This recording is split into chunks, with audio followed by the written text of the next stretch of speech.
Chapter 72. End of the port wine mystery. Ramad waited till he heard the bolt grind in the lock, and when he was satisfied that he was alone, he slowly rose from his recumbent posture. "Ah," he said, wiping with his sleeve large drops of sweat from his forehead, "how lucky it was that Mousqueton was thirsty." He made haste to pass out by the opening, still thinking himself in a dream, but the sight of the gunpowder in the tankard proved to him that his dream was a fatal nightmare. It may be imagined that D'Artagnan listened to these details with increasing interest. Before Grimaud had finished, he rose without noise and putting his mouth to Aramis's ear, and at the same time touching him on the shoulder to prevent a sudden movement. "Chevalier," he said, "get up and don't make the least noise." Aramis awoke. D'Artagnan, pressing his hand, repeated his call. Aramis obeyed. "Athos is near you," said D'Artagnan. "Warn him as I have warned you." Aramis easily aroused Athos, whose sleep was light, like that of all persons of a finely organized constitution. But there was more difficulty in arousing Porthos.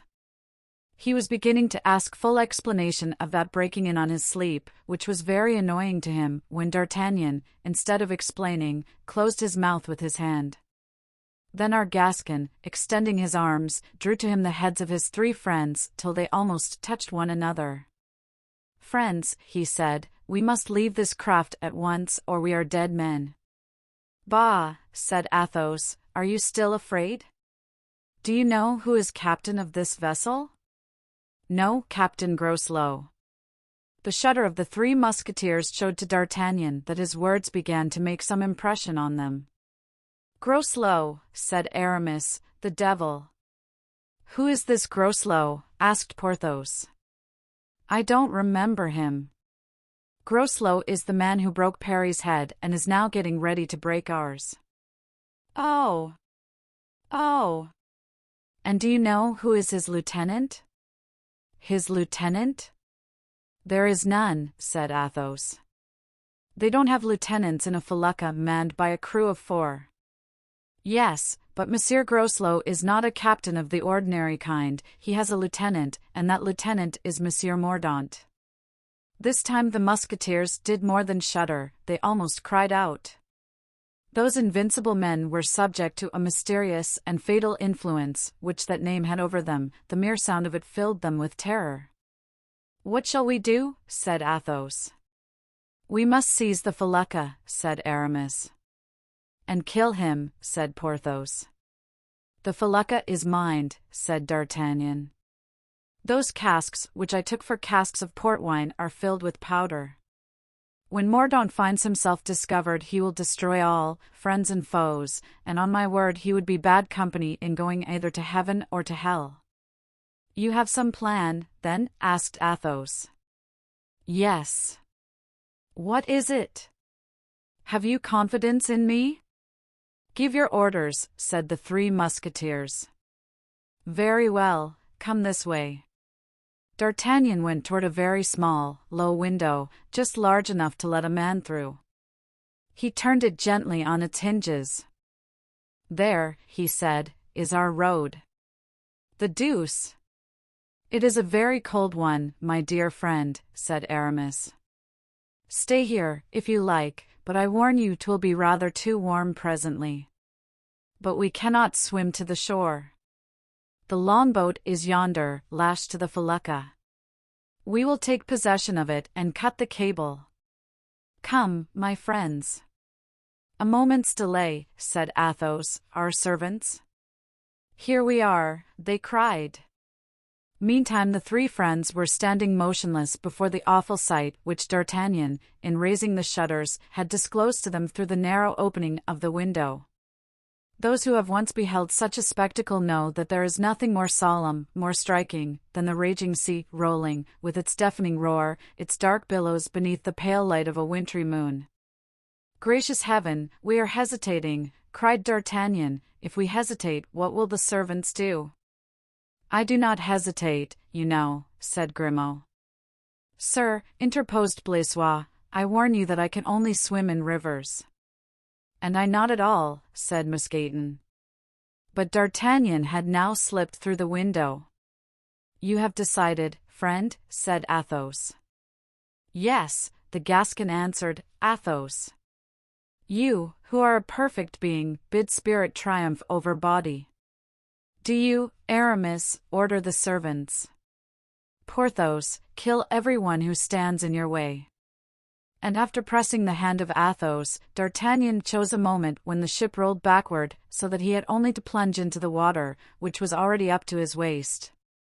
Athos followed him before the felucca rose again on the waves. The cable which tied the boat to the vessel was then seen plainly rising out of the sea. D'Artagnan swam to it and held it, suspending himself by this rope, his head alone out of water. In 1 second Athos joined him. Then they saw, as the felucca turned, 2 other heads peeping, those of Aramis and Grimaud. "I am uneasy about Blaisois," said Athos. "He can, he says, only swim in rivers.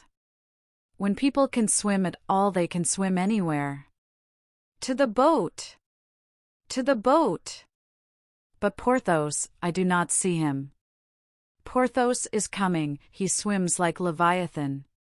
In fact, Porthos did not appear, for a scene, half tragedy and half comedy, had been performed by him with Mousqueton and Blaisois, who, frightened by the noise of the sea, by the whistling of the wind, by the sight of that dark water yawning like a gulf beneath them, shrank back instead of going forward. "Come, come," said Porthos, "jump in." "But, monsieur," said Mousqueton, "I can't swim, let me stay here." "And me, too, monsieur," said Blaisois. "I assure you, I shall be very much in the way in that little boat," said Mousqueton. "And I know I shall drown before reaching it," continued Blaisois. "Come along." "I shall strangle you both if you don't get out," said Porthos at last, seizing Mousqueton by the throat. "Forward, Blaisois." A groan, stifled by the grasp of Porthos, was all the reply of poor Blaisois, for the giant, taking him neck and heels, plunged him into the water head foremost, pushing him out of the window as if he had been a plank. "Now, Mousqueton," he said, "I hope you don't mean to desert your master?" "Ah, sir," replied Mousqueton, his eyes filling with tears, "why did you re-enter the army? We were all so happy in the Château de Pierrefonds."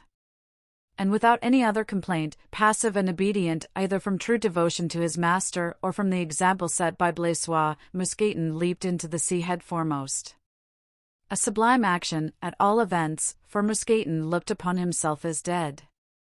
But Porthos was not a man to abandon an old servant, and when Mousqueton rose above the water, blind as a newborn puppy, he found he was supported by the large hand of Porthos, and that he was thus enabled, without having occasion even to move, to advance toward the cable with the dignity of a very Triton.